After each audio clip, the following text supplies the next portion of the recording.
நம்ம எல்லாரும் இப்போ ஆடி மாசத்துல இருக்கோம். அம்பாளுக்கு ரொம்ப ஒரு உகந்ததான மாசம் இந்த ஆடி மாசம். இந்த ஆடி மாசத்துல எல்லாரும் தேவி மகாத்மியம் எல்லாம் படிச்சுட்டு இருக்கா, படிக்க போறா. அப்படி எல்லாருக்கும் சௌரியமாக இருக்கக்கூடிய விதத்துல நான் தேவி மகாத்மியத்தை தமிழ்ல ஸ்லோகம் மட்டுமா எழுதியிருக்கேன். அமேசான்ல பப்ளிஷ் பண்ணியிருக்கேன். அதே மாதிரி ஸ்ரீமத் பாகவத மகாத்மியம், ஸ்ரீமத் பாகவத ஸ்லோகங்கள் 1லேருந்து 5 ஸ்கந்தம் வரைக்கும் முதல் பாகமாகவும், 6லேருந்து 9 ஸ்கந்தம் வரைக்கும் 2வது பாகமாகவும் அமேசான்ல பப்ளிஷ் பண்ணியிருக்கேன். இதனுடைய 3வது பாகமான தசமஸ்கந்தமும் 11, 12வது ஸ்கந்தமும் இன்னும் ஒரு 20 டேஸ்ல பப்ளிஷ் பண்ண போறோம். இதனுடைய லிங்க் இந்த டிஸ்கிரிப்ஷன்ல உங்களுக்கு விவரமாக கொடுக்கப்பட்டிருக்கு. வேணுங்கிறவா அமேசான்ல நீங்க அதை எல்லாரும் வாங்கிக்கலாம்.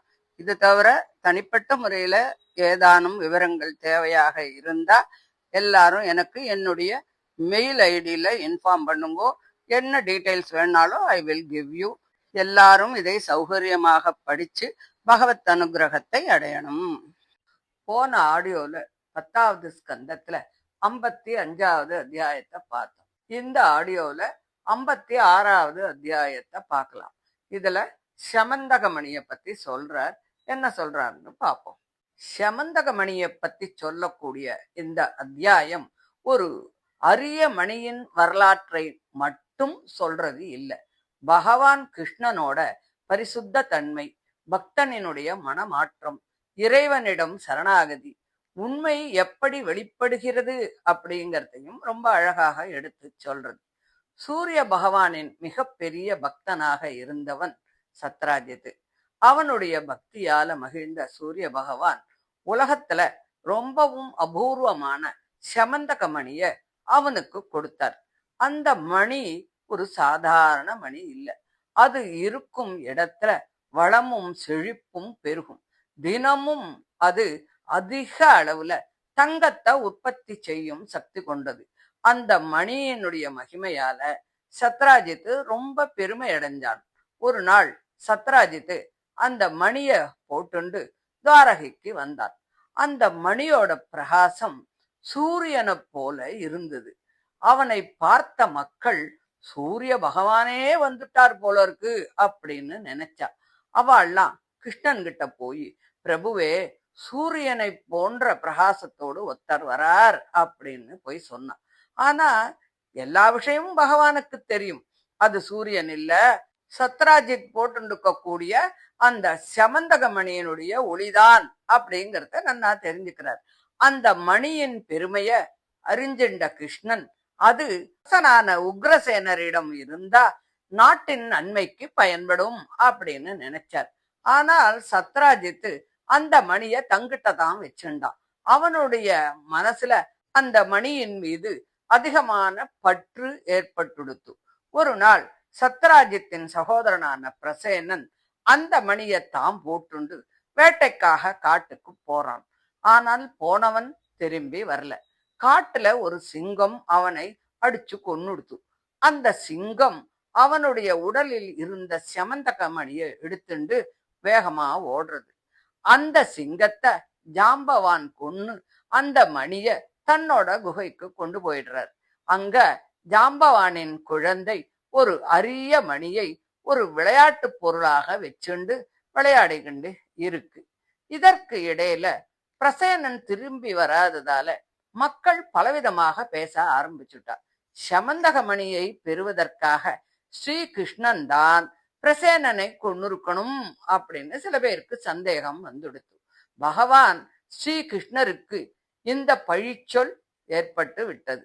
அவருக்கு அந்த மணியின் மீது எந்த விதமான ஆசையும் இல்லைதான். ஆனால் தம் மீது வந்த பொய்யான குற்றச்சாட்டு நீங்கணும் அப்படிங்கிறதுக்காக அவர் உண்மையை வெளிப்படுத்தணும் அப்படின்னு முடிவு பண்ணினார். அவர் நகர மக்களோட பிரசேனன் போன வழியை பின்தொடர்ந்து போறார். காட்டுல பிரசேனனும் அவனுடைய குதிரையும் சிங்கத்தால் கொல்லப்பட்டிருக்கிறத பார்க்கிறார்.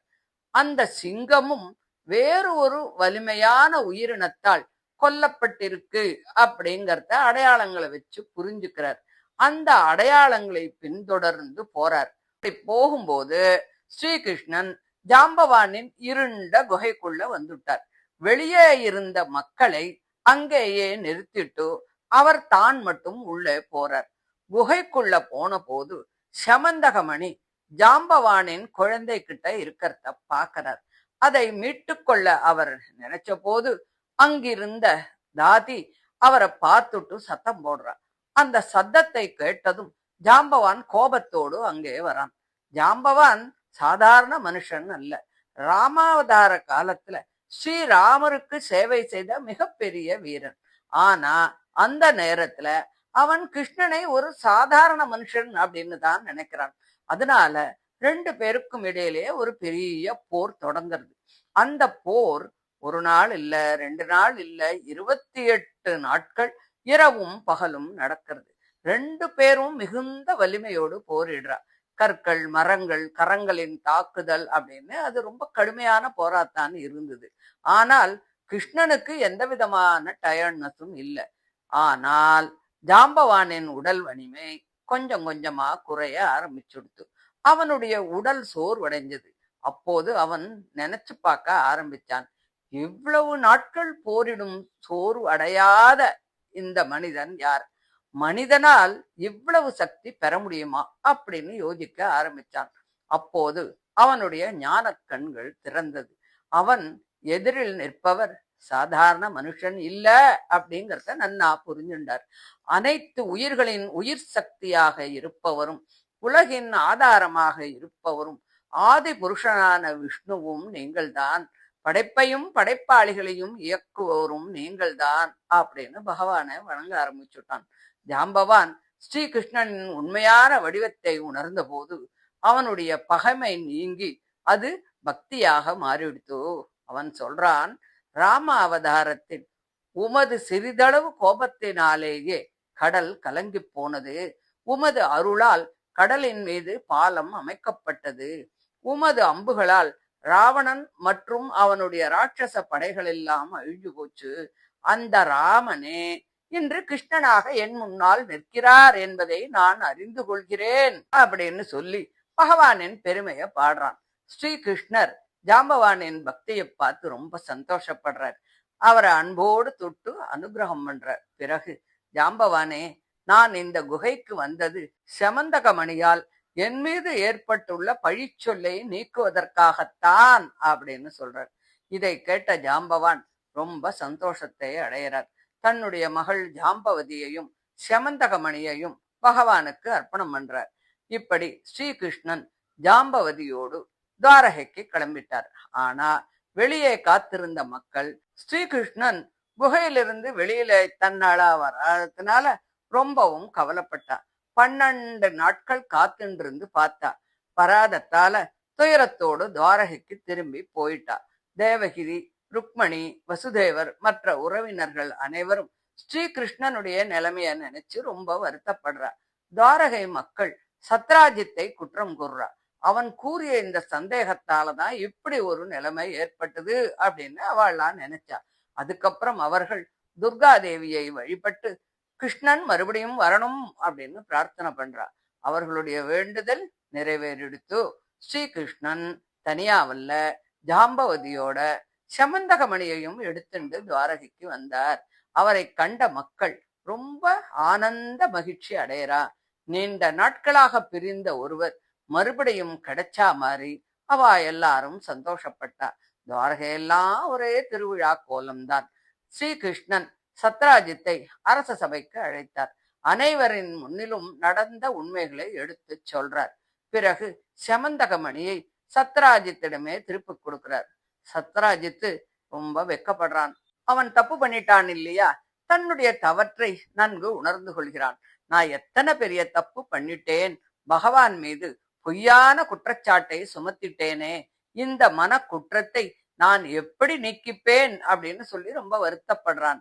என்ன செய்தால் பகவான் என்னை மன்னிப்பார், என்னுடைய தவறான எண்ணம் போகணும் அப்படின்னு கடைசியில அவன் ஒரு முடிவுக்கு வரான். தன் மகளான சத்யபாமாவையும் செமந்தகமணியையும் ஸ்ரீகிருஷ்ணனுக்கு அர்ப்பணிப்பதே சரியான பரிகாரம் அப்படின்னு நினைச்சான். சத்ராஜித்து தனது மகள் சத்யபாமாவையும் மணியையும் எடுத்துண்டு கிருஷ்ணங்கிட்ட போறான். பகவான் சத்யபாமாவை வேத முறைப்படி திருமணம் பண்ணிக்கிறார். சத்யபாமா அழகு மட்டும் இல்லாமல் நல்ல குணம், பெருந்தன்மை, உயர்ந்த பண்பு இதிலெல்லாம் ரொம்ப சிறந்தவள். சத்ராஜித் மணியை அர்ப்பணித்த போது ஸ்ரீகிருஷ்ணன் சொல்றார், இந்த மணியை நான் ஏத்துக்க மாட்டேன், இது உங்ககிட்டயே இருக்கட்டும். சூரிய பகவானின் பக்தன் நீ, இந்த மணியின் பலன்ல நாமும் பங்கு பெறுவோம் அப்படின்னு சொல்றார். இப்படி பகவான் செல்வத்தை நாடவில்லை அப்படிங்கிறத உலகத்துக்கு உணர்த்துறார். அவருக்கு தேவையானது பக்தனின் தூய்மையான மனசு மட்டும்தான். இந்த செமந்தகமணி நிகழ்ச்சி நமக்கு ஒரு பெரிய பாடத்தை சொல்றது. சந்தேகம் மனிதனை தவறான பாதைக்கு அழைச்சுண்டு போயிடும். ஆனால் உண்மை, பணிவு, பக்தி ஆகியவை இறுதியில் வெற்றியை தரும். பகவான் மீது முழு நம்பிக்கை கொண்டவர்களுக்கு எந்த அவமானமும் நிலைக்காது. இறைவனின் அருளால் துன்பமும் இறுதியில் மங்களமாகவே மாறிவிடும். இந்த செமந்தகமணி கதை செல்வத்தை விட இறைவனின் அருளே உயர்ந்தது அப்படிங்கிறத எடுத்து சொல்றது.